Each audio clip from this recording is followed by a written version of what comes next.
The impact of the smash in Main Road split the 1976 model panel van in half. Killed instantly were the passengers, a teenage girl and an 18-year-old man, both from the Toukley area. The driver, also from Toukley, was thrown clear of the wreckage. He was found by nearby residents. He's now in a satisfactory condition in Wyong Hospital. Scientific squad police from Sydney are on the scene continuing their investigations into the cause of the smash. This is the second double fatal road accident on the Central Coast in less than a week. Last Saturday night, 2 men aged 18 and 19 died when their car left the road at the entrance.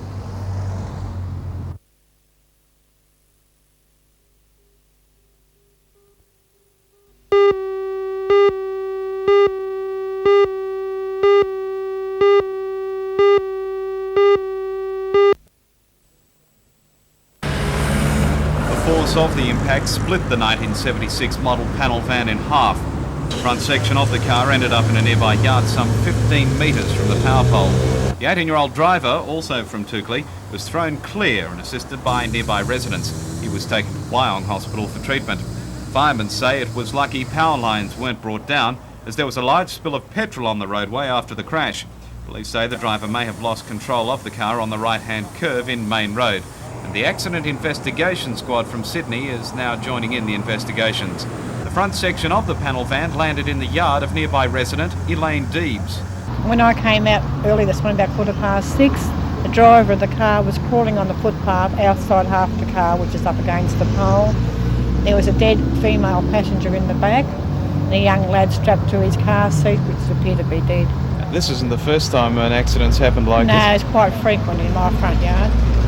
This is my bedroom here, and that would have been into my bedroom, so you can be lucky, I suppose. I just feel sorry for the parents of the children that's been killed. This is the second double fatal road accident on the Central Coast in less than a week. Last Saturday night, 2 men aged 18 and 19 died when their car left the road at the entrance.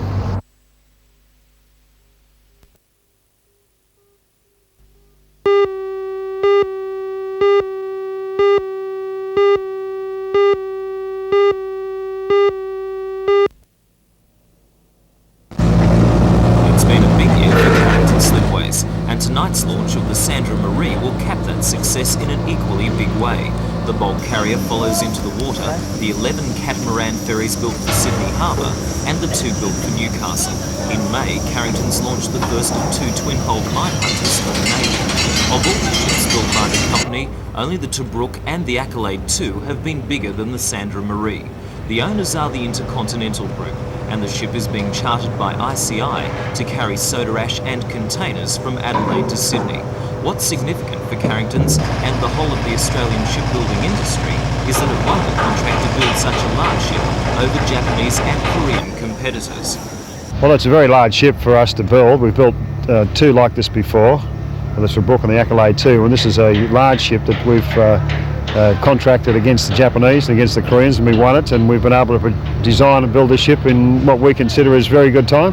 It's launched tonight, and we'll be able to hand it over in about 7 weeks to the owners, and we're very proud of our achievement.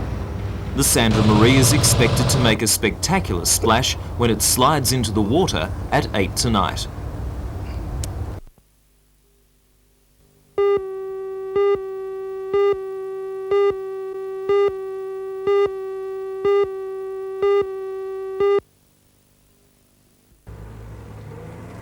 The mood in Rathmines this morning was one of shock, anger and helplessness.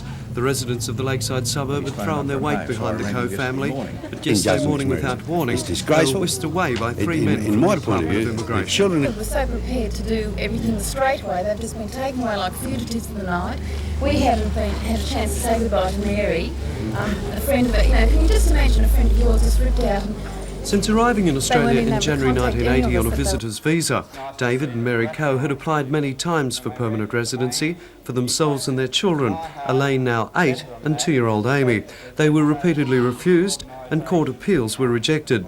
This did not deter the Coes, however, from buying this restaurant in 1982, which until Thursday employed 3 others, or this house last December. In February, they were told again to leave the country. Again, the Rathmines community showed its support for the hard-working family by way of a large public meeting, and David expressed his concern for his children should they be forced to return to Malaysia. We worry a lot for our children, you see. They won't be able to go to any school in Malaysia, especially the English school. And she knows nothing of other language except the English language. At 8 o'clock yesterday morning, the Department of Immigration swooped on their home and shattered their world. The Coes were allowed to take only a couple of suitcases. They had no time to clear away food, clean the house, collect their daughter's dolls or gather their personal possessions. Bill Ware was one of a number of people David Coe desperately sought the assistance of. He gave Bill the keys to his car, house and restaurant and tried desperately to get his affairs in order. By 1:30 the Coes were on their way to Sydney's Villawood Detention Centre and today they were flown to Kuala Lumpur. Perishable food still in the house and restaurant and 8-year-old Elaine's homework still on one of the tables. The Rathmines community is outraged but determined to see the Coes returned to their home. Because they've integrated so well into the community that it's just not right to see these sort of people being just driven out like thieves in the night. When other people in home.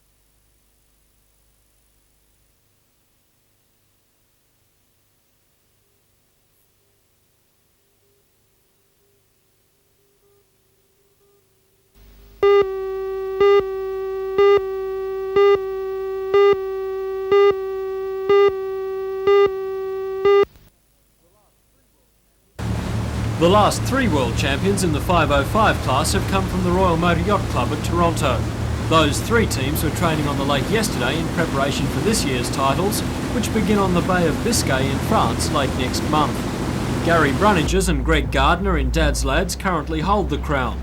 Dean Blatchford and Tom Woods in Saltwater Wide won in 1984, while Terry and Jeff Kerwood won in 83. They are 3 of the 4 teams representing Australia. The other is a Queensland boat, Sheep Dip, sailed by John Warlow. Gary Brunninges is wary of the overseas teams, but believes the locals are the ones to beat. I think we'll have a lot of competition from the local boats, the guys we're training with here now, Dean Blatchford and Terry Kerwood. And as far as the overseas competitors go, we just won't know till we get there. The teams have been training on the lake since Easter. Brunninges says the boats are not as fast as they could be and says there is fine-tuning that needs doing. We are slightly disadvantaged as far as sea conditions because of the flat water on the lake. But we've found in the past if our boats are quick on the lake, they generally are fast when we go overseas. A slow boat on the lake won't be fast when we go away.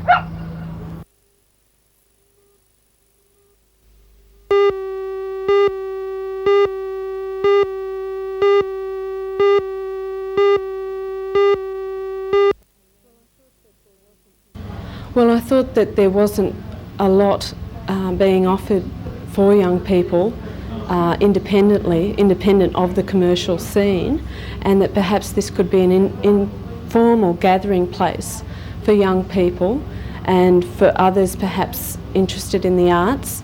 We hope to expand from independent film and video to poetry, readings perhaps from local people and from other regions as well, and for musicians and performers, and even, you know, there'd be a place for the stand-up comic that wants to try out their skills for the first time. What can people expect if they come along to one of these nights? We might be starting off small, but we hope to build up to a bigger crowd and have sort of like a cafe atmosphere, an informal atmosphere, not so much like a university course or something like that. It's meant to be fun, but also to make people think.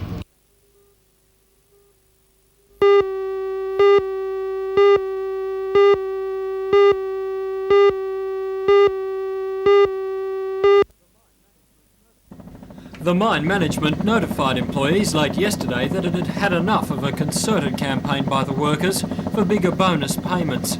Unionists were on strike for 4 days last week, returning to the job at 1 o'clock yesterday morning, but immediately instituting a go slow.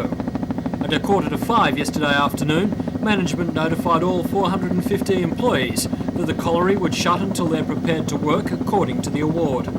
No negotiations are scheduled at this stage, but the management says it's prepared to discuss the matter at any time.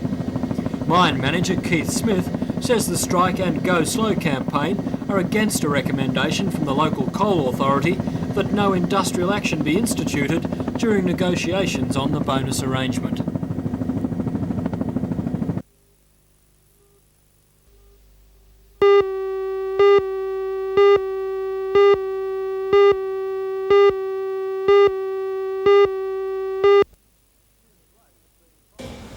Jim Black has been involved in judo for 30 years, and if he has anything to do with it, he'll still be involved in another 30. These days he concentrates on training, like this class at the Newcastle Police Citizens Youth Club at Broadmeadow last night. He's also the president of the Hunter Valley Judo Association. Last week he was awarded the Yon Dan, or the 4th Dan black belt, by the Australian Judo Association, making him the highest rated judo exponent in the Hunter. As a sign of how far he's gone in the sport, the highest rating is 10th Dan. The highest in Australia at this stage is 6th. Not surprisingly, Jim is very proud of his latest achievement. Well, to me it's a very good achievement. It's something I never thought I'd ever get, and I'm very happy to have got it. So how hard was it for you to get the Yon Dan? Well, a lot easier than the last couple, because this one was more for honorary, for teaching, administration. I'm 30 years in the sport. At 48 years of age, I suppose a lot of people are thinking about slippers in the armchair. Do you sort of think you might be heading that way? Well, one of our players out here is 50-year-old and he's got 9 grandkids. So he's still doing it, why shouldn't I? And how long do you think you'll be going in the sport? Well, we've got a 6 Dan down in Sydney, he still does it at 80-year-old. So there's no reason why I can't do it too.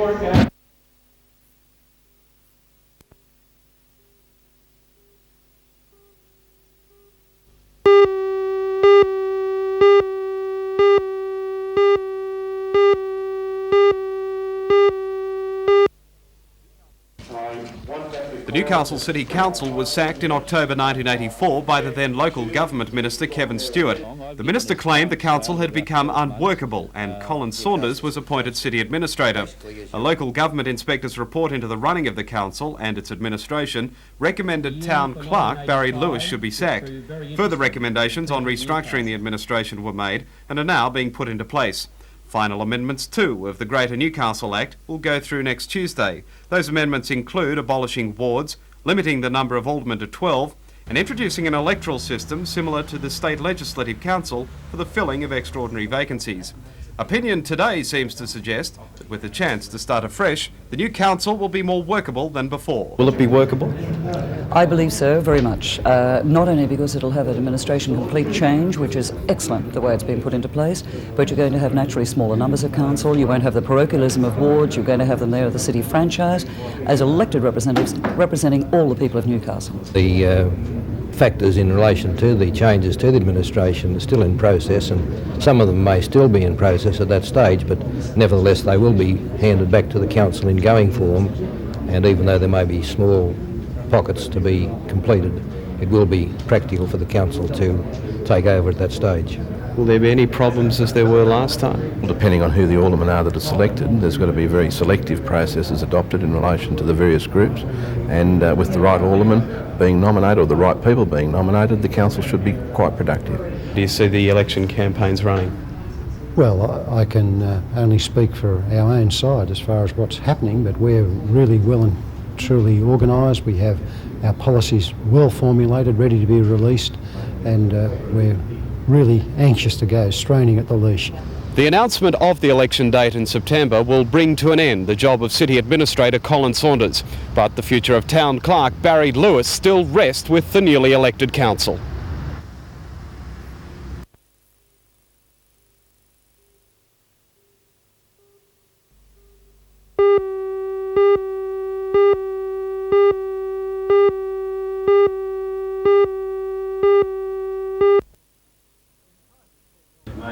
Entitled Technology for the Disabled, the seminar was organised by the Newcastle division of the Institution of Engineers Australia.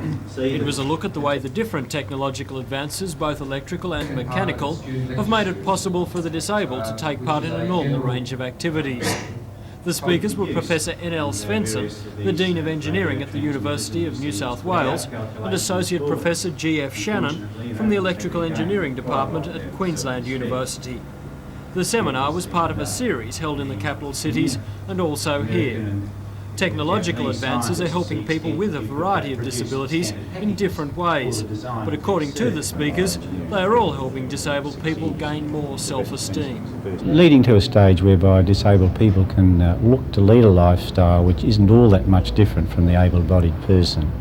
So, access, mobility, self-respect that comes from being able to do something which is contributing towards a gainful employment, a source of income for themselves. And self-respect's pretty important for people to have.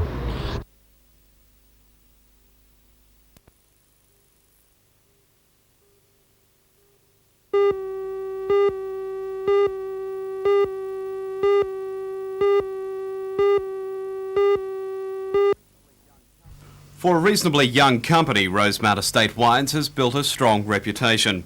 Formed in the early 70s, Rosemount has already won many major national and international awards, and in the last 3 years the company has become the biggest Australian exporter of bottled wines to the United Kingdom. Before last week's success at the Hunter Valley Wine Show, Rosemount had also been invited to take part in a national wine promotion in the UK to mark the wedding of Prince Andrew and Sarah Ferguson. 400 hectares of the estate near Denman on the Hunter River is under cultivation with a wide range of grape varieties, including Cabernet Sauvignon, Shiraz and Chardonnay. Winemaker Philip Shaw says much of Rosemount's success is based on the careful blend of both modern and traditional winemaking techniques, with a commitment to producing quality table wines. I think it's just a philosophy of working and aiming and achieving what we're having a definite goal to achieve at. You'll also be involved with a promotion for the royal wedding. What does that involve?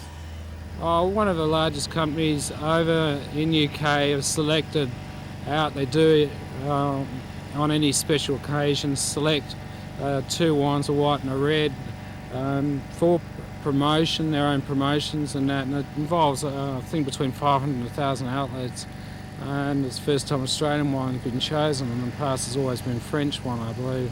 So it's quite a compliment for ourselves and the Australian wine industry.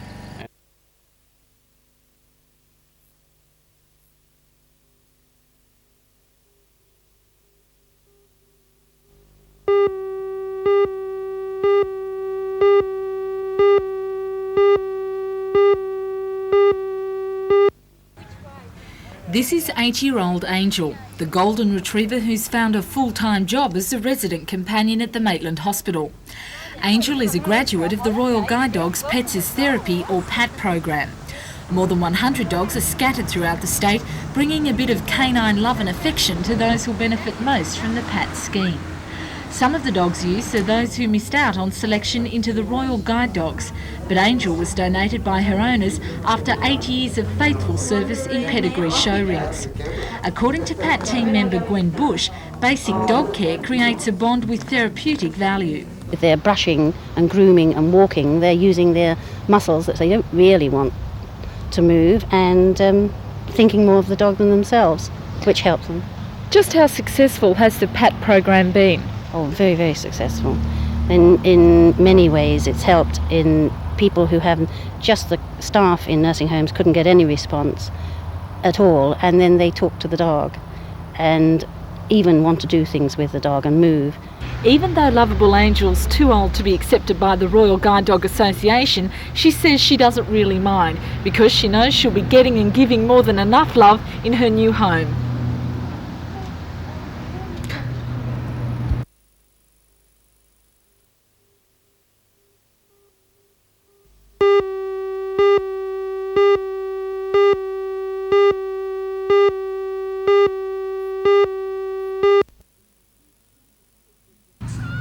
It was the 2 strongest school teams in the area that played in the Commonwealth Bank University Shield final at Raymond Terrace High School today. Cardiff High and the Green and Gold used their strength in the forward pack to put up a strong attack, but they were no match for the Raymond Terrace side who led 14-8 at half-time. Representative in the Australian Under-15s League team, halfback Jason Martin and second row Brett Klenberg combined their strength and speed to give Raymond Terrace a runaway lead in the second half, bringing the final score 30-8. In the 5 Shield games that Raymond Terrace High School have played, they've scored 183 points, with only 30 scored against them. It was a consistent team effort combined with a bit of luck that will now send Raymond Terrace High School to play the winners of the Group 9 Northwest competition.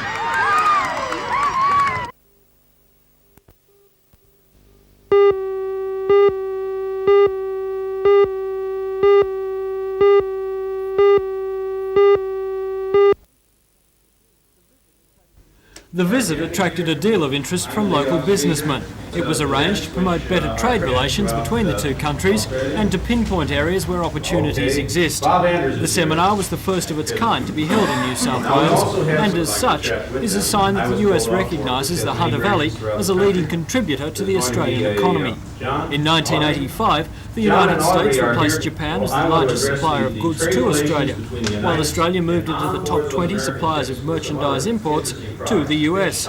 Both countries are currently faced with a similar economic problem, large trade deficits. Well, our specific reason is to meet the business community, to find out what is bothering them in terms of opportunities of closer ties with the United States. We're looking at trying to actually help both of our economies in the fact that we both have sinking dollars and the fact that we both have huge deficits. We have technology that I'm sure Australia could use and take advantage of in developing your own exports. Australia presently exports large quantities of iron and steel to America, but there's at least one other Hunter Valley product they just can't seem to get enough of. I love the wine, and we'd like to see more of that in the United States.